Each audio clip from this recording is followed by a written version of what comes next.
Hello everyone, welcome back to our channel. जैसे कि आपको पता है एसएससी के लिए हम अपनी जीके कवर करना शुरू कर रहे हैं, जिसमें हम पढ़ेंगे जनरल साइंस में स्टडी किसी चीज़ की क्या कहलाती है। ठीक है, अगर आप एसएससी का कोई भी एग्जाम टारगेट कर रहे हैं 2025 में, तो आपके लिए ये बहुत ही इंपॉर्टेंट क्लास है। तो आपके जितने भी लिविंग ऑर्गेनिजम्स होते हैं, यानी कि जीवित प्राणी होते हैं, उनकी अगर आप पढ़ाई कर रहे हैं, स्टडी कर रहे हैं, तो इसको हम क्या बुलाते हैं? बायोलॉजी बुलाते हैं। बायो का मतलब होता है लिविंग, लॉजी वर्ड का मतलब होता है स्टडी करना। ठीक है, और हमारे जो बायोलॉजी के फादर है वो कौन है? अरिस्टोटल है, जिनको हम अरस्तु कहते हैं। ठीक है, उसके बाद अगर आप सिर्फ प्लांट्स की स्टडी कर रहे हो, प्लांट्स के बारे में सारे एस्पेक्ट को पढ़ रहे हो, तो इसकी स्टडी क्या कहलाती है? बॉटनी कहलाती है। और बॉटनी के फादर कौन है? थियोफ्रास्टस है। उसके बाद आती है हमारी एनिमल्स की स्टडी। ठीक है, अगर आप अपने एनिमल्स के बारे में सब चीज़ें पढ़ रहे हैं, तो इसको हम क्या बोलते हैं? जूलॉजी बोलते हैं। और फादर ऑफ जूलॉजी कौन है? अरिस्टोटल ही है। उसके बाद होता है एनाटॉमी का मतलब क्या होता है? तो अगर आपके इंटरनल स्ट्रक्चर्स देखे जाए, यानी कि आपकी जो बोन्स है उनका अंदर का जो स्ट्रक्चर है वो किस तरीके का है, आपका जो लिवर है उसका इंटरनल स्ट्रक्चर किस तरीके का बना हुआ है, इन सब की स्टडी जब हम करते हैं तो इसको हम क्या बुलाते हैं? एनाटॉमी बुलाते हैं। चाहे आप प्लांट्स की बात कर रहे हो, एनिमल्स की बात कर रहे हो, किसी भी लिविंग ऑर्गेनिजम्स की बात कर रहे हो, तो किसी के भी इंटरनल स्ट्रक्चर की स्टडी करना क्या कहलाता है? एनाटॉमी कहलाता है। आता है एग्रोलॉजी क्या होती है? तो सॉइल साइंस, जिसमें हम क्रॉप प्रोडक्शन के बारे में सीखते हैं, इसको हम क्या टर्म करते हैं? एग्रोलॉजी टर्म करते हैं। फिर आता है एग्रोनॉमी। तो एग्रोनॉमी में एक्चुअली आप क्या सीखते हो? सॉइल को मैनेज करना सीखते हो। तो सॉइल मैनेजमेंट का जो साइंस है वो क्या कहलाता है? एग्रोनॉमी कहलाता है।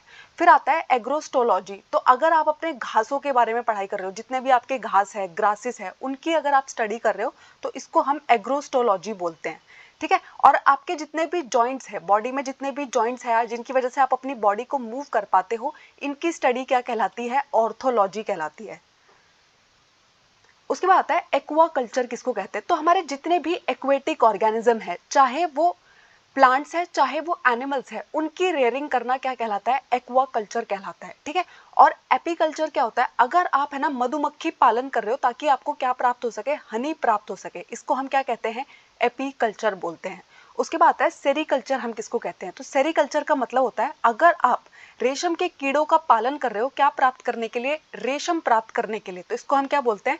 सेरीकल्चर बोलते हैं। फिर आता है हमारा पिसीकल्चर। तो पिसीकल्चर के अंदर और एक्वाकल्चर के अंदर क्या डिफरेंस होता है? एक्वाकल्चर में हम सारे एक्वेटिक ऑर्गेनिजम्स की बात कर रहे हैं, लेकिन अगर हम सिर्फ फिशेस की बात कर रहे हैं तो किसकी बात हो रही है? पिसीकल्चर की बात हो रही है। ठीक है, यही डिफरेंस होता है एक्वाकल्चर एंड पिसीकल्चर में, कि पिसीकल्चर में हम सिर्फ फिशेस के बारे में बात कर रहे होते हैं।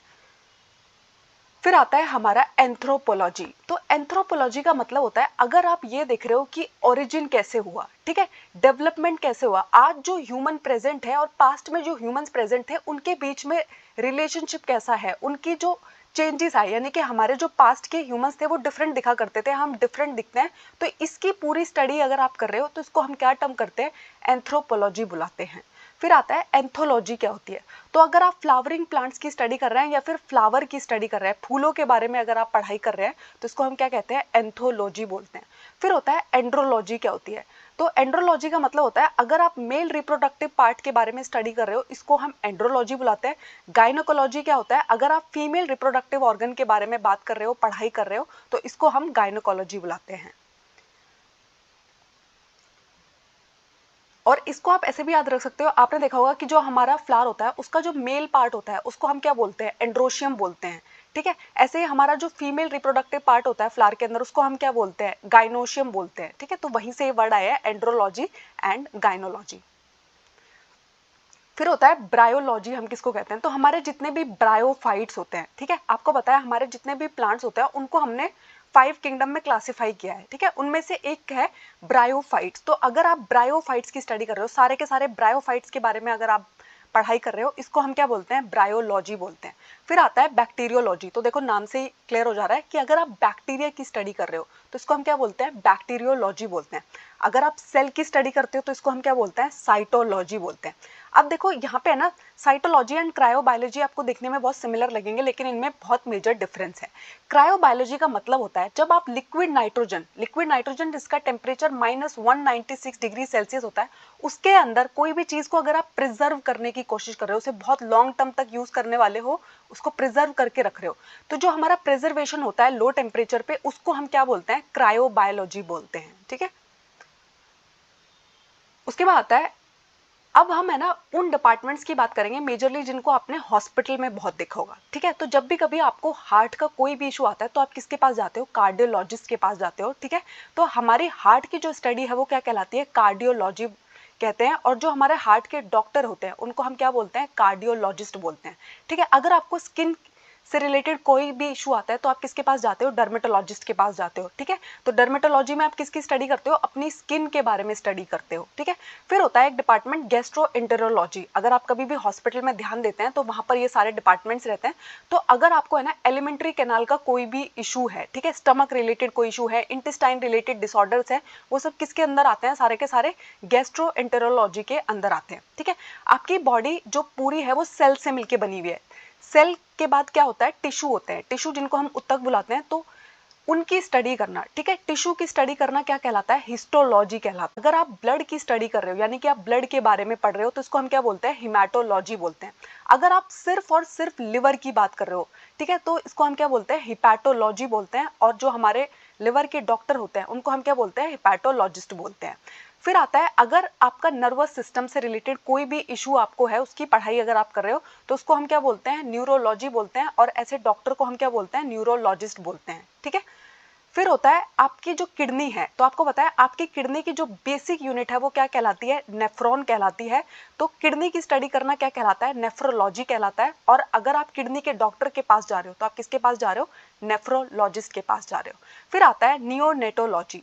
तो नियोनेटोलॉजी में हम किसको पढ़ते हैं? हमारे जितने भी न्यू बॉर्न है उनकी अगर आप स्टडी कर रहे हो, उनको अगर आप हैंडल कर रहे हो तो इसको हम क्या बुलाते हैं? नियोनेटोलॉजी बुलाते हैं।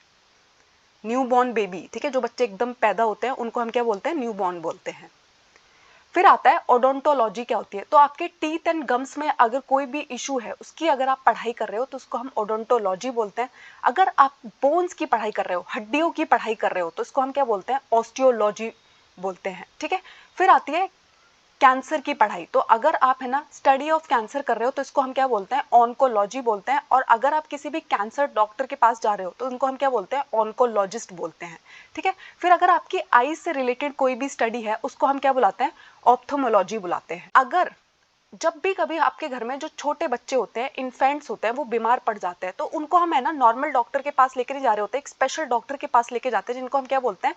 पेडियाट्रिक्स बोलते हैं। तो पेडियाट्रिक्स का मतलब होता है ऐसी ब्रांच मेडिसिन की जिसमें किससे डील किया जाता है? मेजरली छोटे बच्चों से डील किया जाता है, ठीक है। तो जब भी कभी आपके घर में कोई छोटा बच्चा बीमार होता है तो मोस्टली आप देखोगे वो क्या बोलता है कि पेडियाट्रिक के पास लेके चलते हैं, बच्चे की तबीयत खराब है। पैरासाइटोलॉजी क्या होती है? तो अगर आपके जितने भी पैरासाइट्स होते हैं उनकी स्टडी अगर आप करते हो तो उसको हम क्या बोलते हैं? पैरासाइटोलॉजी बोलते हैं। फिर आता है फार्माकोलॉजी। तो आपके जितनी भी मेडिसिन आप लेते हो, देखो आप वो कहाँ लेने जाते हो? किसी भी मेडिकल शॉप पे लेने जाते हो, ठीक है। तो ड्रग्स की स्टडी करना यानी कि दवाइयों की बात हो रही है यहाँ पे, वो नशीले ड्रग्स की बात नहीं हो रही है। देखो फार्माकोलॉजी में है ना हम सारे ड्रग्स पढ़ते हैं, चाहे वो हार्मफुल है चाहे वो यूजफुल है, ठीक है। तो ड्रग्स की स्टडी क्या कहलाती है? फार्माकोलॉजी कहलाती है। फिर आता है फाइलोजेनी। हम किसको बोलते हैं? तो अगर आप है ना किसी ऑर्गेनिज्म की इवोल्यूशनरी हिस्ट्री जानना चाहते हो कि उसका इवोल्यूशन कैसे कैसे हुआ है, उसके अंदर पहले वो कैसा दिखता था, आज वो कैसा दिखता है, उसके बीच में क्या क्या चेंजेस आए हैं, क्या क्या उसकी बॉडी के अंदर चेंजेस आए हैं, उन चेंजेस को हम क्या बोलते हैं? इवोल्यूशन टर्म करते हैं। तो इवोल्यूशनरी हिस्ट्री जब हम किसी की पढ़ते हैं तो इसको हम क्या बोलते हैं? फाइलोजेनी बोलते हैं। फिर होता है रेडियोलॉजी। तो रेडिएशन का इस्तेमाल करके जब आप बीमारियों को डायग्नोस करते हो, आपने देखा होगा ना एक वर्ड होता है रेडियोलॉजिस्ट। तो रेडियोलॉजिस्ट का मतलब क्या होता है? आपको जब भी कोई एक्सरे कराना होता है तो मेजरली आप किसके पास जाते हो? रेडियोलॉजिस्ट के पास जाते हो। तो जिसमें आप क्या करते हो? रेडिएशन की स्टडी करते हो और बहुत सारी डायग्नोसिस में वो आपकी हेल्प करते हैं, ठीक है। फिर होता है राइनोलॉजी। तो राइनोलॉजी का मतलब होता है अगर आप अपने नोज की स्टडी कर रहे हो और आपको पता है हमारे नोज के अंदर ही ऑल फैक्ट्री रिसेप्टर्स प्रेजेंट होते हैं जो आपको क्या हेल्प करते हैं? कोई भी चीज को स्मेल करने में हेल्प करते हैं। आप इतनी दूर से बता देते हो कि उस चीज की खुशबू आ रही है, क्यों? क्योंकि आपके नोज के अंदर क्या प्रेजेंट है? ऑल फैक्ट्री रिसेप्टर्स प्रेजेंट है। और इसकी स्टडी को हम क्या कहते हैं? राइनोलॉजी कहते हैं। फिर आता है सीरोलॉजी। तो आपने देखा होगा कभी भी जब आप सीरम की स्टडी करते होते, आपका जो ब्लड है ना, ब्लड के अंदर से अगर मैं क्लॉटिंग फैक्टर्स निकाल दूं तो क्या बच जाता है? उसको हम क्या बुलाते हैं? सीरम बुलाते हैं। तो सीरम की स्टडी क्या कहलाती है? सीरोलॉजी कहलाती है। फिर आता है लॉजी क्या होती है? तो आपको पता है कभी कभी आप डॉक्टर के पास जाते हो और आप कहते हो कि मेरा ना बीपी चेक कर लो। तो अगर वो आपका बीपी चेक कर रहे हैं, आपकी पल्स चेक कर रहे हैं, ब्लड प्रेशर चेक कर रहे हैं, तो वो एक डिवाइस का इस्तेमाल करते हैं जिसको वो अपने आपके हाथ में बांध के प्रेशर डाल रहे होते हैं। उसको हम क्या बोलते हैं? स्पेग्नोमैनोमीटर बोलते हैं। ठीक है, तो उसी स्टडी की यहाँ पर बात हो रही है। एट्रियल प्रेशर जिसमें आपका चेक किया जाता है, ब्लड प्रेशर जिसमें आपका चेक किया जाता है। फिर आता है मेडिसिन। तो आपने देखा होगा जब भी कभी आपको कोई नॉर्मल हेल्थ इशू फील हो रहा होता है, आपको ये नहीं पता कि ये किस ऑर्गन से रिलेटेड बीमारी है, तो आपको क्या बोला जाता है कि मेडिसिन डिपार्टमेंट में दिखा लो। तो मेडिसिन डिपार्टमेंट का मतलब होता है जहां पर है ना दवाइयों की मदद से आपकी कोई भी इलनेस को ट्रीट किया जाता है। जो हमारे एकदम सबसे नॉर्मल डॉक्टर होते हैं वो कौन होते हैं? मेडिसिन के डॉक्टर होते हैं। ठीक है, फिर वो हमें बताते हैं कि अच्छा आपका जो इशू है वो हार्ट रिलेटेड है तो आप कार्डियोलॉजिस्ट के पास जाओ, अगर किडनी रिलेटेड है तो आप नेफ्रोलॉजिस्ट के पास जाओ। लेकिन सबसे पहले मेजरली हम किस डिपार्टमेंट में जाते हैं? मेडिसिन डिपार्टमेंट में ही जाते हैं। फिर आता है मैमोग्राफी किसको कहते हैं? तो साइंस की एक ऐसी ब्रांच जो किससे रिलेटेड है? वुमेन की ब्रेस्ट से रिलेटेड है। और ये क्या करती है? ब्रेस्ट कैंसर को डिटेक्ट करने में बहुत इंपॉर्टेंट रोल प्ले करती है। कभी कभी आप देखोगे फीमेल्स जब भी कभी हॉस्पिटल जाती है तो उनको बोला जाता है कि मैमोग्राफी करके देखते हैं। मैमोग्राफी इसीलिए किया जाता है ताकि ये पता चल सके कि किसी वुमेन के अंदर जो है वो ब्रेस्ट कैंसर तो डेवलप होना स्टार्ट नहीं हो गया, या फिर कोई और इशू अगर वो फील कर रही है उनकी ब्रेस्ट से रिलेटेड, तो वो किस ब्रांच के अंदर डील किया जाता है? मैमोग्राफी के अंदर डील किया जाता है। फिर आता है ऑब्स्टेट्रिक्स क्या होता है? तो देखो जब भी कोई प्रेग्नेंट वुमेन की केयर जो डिपार्टमेंट करता है, ठीक है, जब वो प्रेग्नेंट हुई तब, जब वो प्रेग्नेंट है उस दौरान, और जब बेबी का बर्थ हो जाएगा, ठीक है, तो उसको हम किस ब्रांच के अंदर देखते हैं? इसी ब्रांच के अंदर देखते हैं। फिर आती है हमारी गायनोलॉजी। तो गायनोलॉजी के अंदर हम क्या करते हैं? फीमेल रिप्रोडक्टिव ऑर्गन की स्टडी करते हैं। ठीक है, अगर फीमेल को कोई भी इशू फील हो रहा है तो वो किसके पास जाती है? गायनोकोलॉजिस्ट के पास जाती है। ठीक है, बेबी बर्थ में भी गायनोकोलॉजिस्ट हेल्प कर रहे होते हैं। फिर आता है साइकेट्री। तो इतने सालों से अगर आप एसएससी के एग्जाम की प्रिपरेशन कर रहे हो तो आपको बहुत बार लगा होगा कि साइकेट्रिस्ट के पास जाने की जरूरत लग रही है। देखो मैं मजाक कर रही हूँ।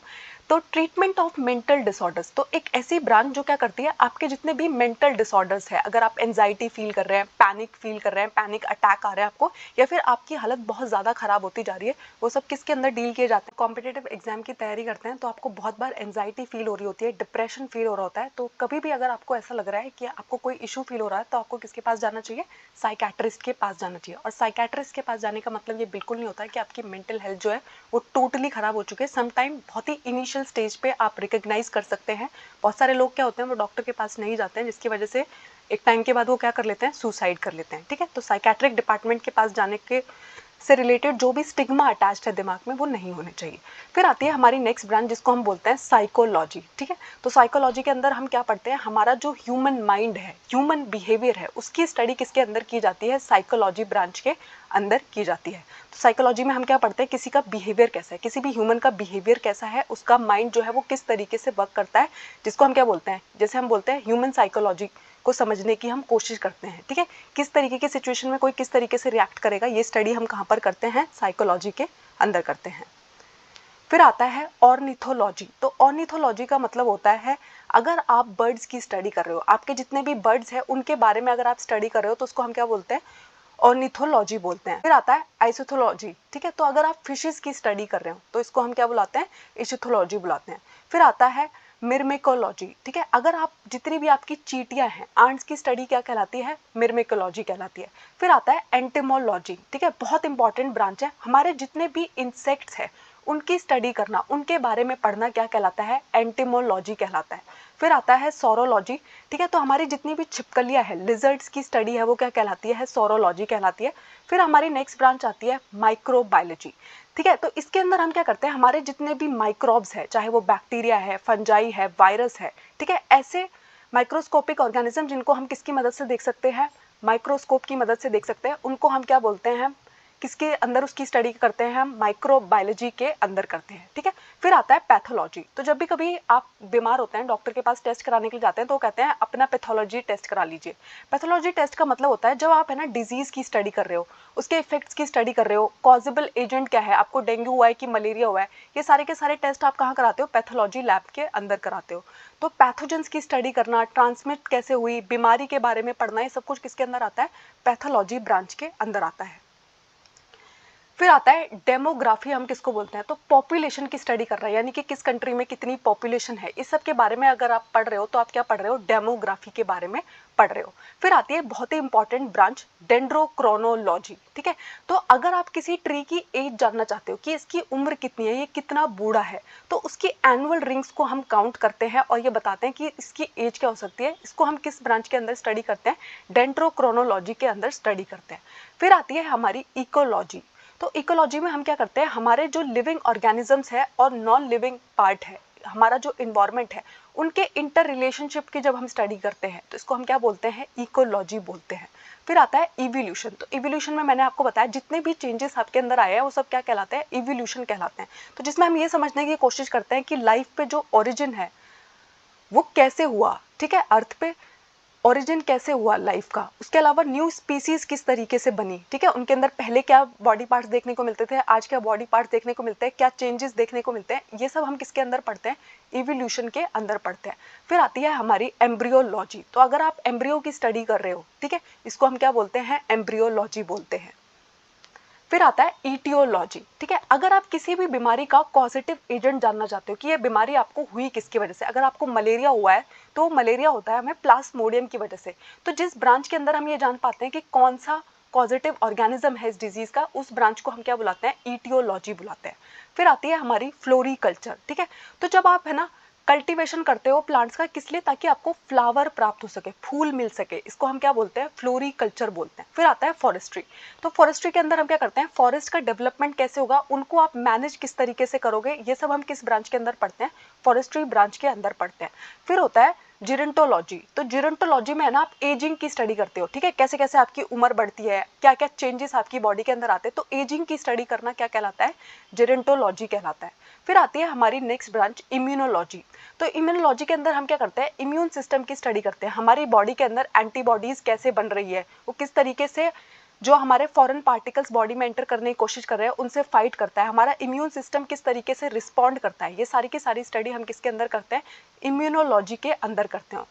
फिर होता है कैलोलॉजी। तो कैलोलॉजी का मतलब होता है अगर आप ब्यूटी की स्टडी कर रहे हो, ठीक है, ब्यूटी के बारे में पढ़ाई करना क्या कहलाता है, कैलोलॉजी कहलाता है। फिर होता है मॉर्फोलॉजी। तो अगर आप किसी के भी एक्सटर्नल स्ट्रक्चर देख रहे हो, प्लांट के देख रहे हो, एनिमल के देख रहे हो, तो वो क्या कहलाती है, मॉर्फोलॉजी कहलाते हैं। बहुत बार आपने एक सब्जेक्ट भी पढ़ा होगा अगर आप साइंस ब्रांच से हैं, जिसको हम बोलते हैं प्लांट मॉर्फोलॉजी, एनिमल मॉर्फोलॉजी। तो उसका बाहर का स्ट्रक्चर कैसा है, एक्सटर्नल स्ट्रक्चर कैसा है, जब हम उसकी स्टडी करते हैं तो हम मॉर्फोलॉजी पढ़ रहे हैं। एनाटॉमी का मतलब होता है जब हम उनके इंटरनल स्ट्रक्चर को पढ़ रहे हैं, अगर आप प्लांट के इंटरनल स्ट्रक्चर को पढ़ रहे हो, एनिमल के इंटरनल स्ट्रक्चर को पढ़ रहे हो, तो आप किसकी बात कर रहे हो, एनाटॉमी की बात कर रहे हो। ठीक है, तो आपने प्लांट एनाटॉमी पढ़ी होगी, एनिमल एनाटॉमी पढ़ी होगी, ठीक है। फिर होता है माइकोलॉजी, हम किसको कहते हैं, तो अगर आप है ना फंजाई की स्टडी कर रहे हो तो इसको हम क्या बोलते हैं, माइकोलॉजी बोलते हैं। अगर आप एल्गी की स्टडी कर रहे हो इसको हम फाइकोलॉजी बोलते हैं। फिर आती है जेनेटिक्स। ठीक है, तो जेनेटिक्स में क्या पढ़ाया जाता है कि कोई भी जीन वो एक जनरेशन से दूसरी जनरेशन को किस तरीके से ट्रांसफर हो रहा है। तो आपको पता है हमारे फादर ऑफ जेनेटिक्स कौन है, ग्रेगर मेंडल है, क्योंकि ग्रेगर मेंडल ने क्या किया था, जेनेटिक्स के बारे में, लॉ ऑफ इनहेरिटेंस के बारे में हमें बताया। ठीक है, फिर होती है हमारी मॉलिक्यूलर बायोलॉजी। तो मॉलिक्यूलर बायोलॉजी के अंदर हम क्या स्टडी करते हैं, हमारे जो लिविंग ऑर्गेनिजम्स हैं उनकी बॉडी के अंदर जो भी मॉलिक्यूल्स मिलते हैं, ठीक है, बायो मॉलिक्यूल्स मिलते हैं, प्रोटीन्स मिलते हैं, उनकी स्टडी अगर हम कर रहे हैं तो वो किसके अंदर आती है, मॉलिक्यूलर बायोलॉजी के अंदर आती है। फिर होता है पेलियोंटोलॉजी। तो पेलियोंटोलॉजी बहुत इंपॉर्टेंट है, फॉसिल्स की स्टडी, ठीक है, हमारे जितने भी फॉसिल्स प्रेजेंट है उनको हम क्या बोलते हैं, उनकी स्टडी को हम क्या बोलते हैं, पेलेंटोलॉजी बोलते हैं। फिर आती है फिजियोलॉजी। ठीक है, अगर आप किसी भी ऑर्गेनिज्म के फंक्शंस की स्टडी कर रहे हो, यानी कि आपके अंदर है ना एक्सक्रीशन का फंक्शन चल रहा है, ठीक है, न्यूट्रिशन का फंक्शन चल रहा है, डाइजेशन का फंक्शन चल रहा है, अगर आप इनकी स्टडी कर रहे हो, ठीक है, आप ट्रांसपिरेशन का लॉजिक समझ रहे हो प्लांट्स के अंदर, तो ये सब क्या कहलाता है, फिजियोलॉजी कहलाता है। इसलिए इसके अंदर हम दो ब्रांच पढ़ते हैं, एक होती है ह्यूमन फिजियोलॉजी, एक होती है प्लांट फिजियोलॉजी। जब आप प्लांट के बारे में एस्पेक्ट की बात कर रहे हो तो प्लांट फिजियोलॉजी पढ़ रहे हो, अगर एनिमल के रिस्पेक्ट में बात कर रहे हो तो आप एनिमल फिजियोलॉजी पढ़ रहे हो। थैंक यू, आई होप इस टॉपिक में आपको कोई डाउट नहीं है। अगर कोई डाउट है तो मुझे कमेंट्स में ज़रूर बताइएगा। हमारे चैनल को लाइक कीजिएगा, शेयर कीजिएगा, सब्सक्राइब कीजिएगा।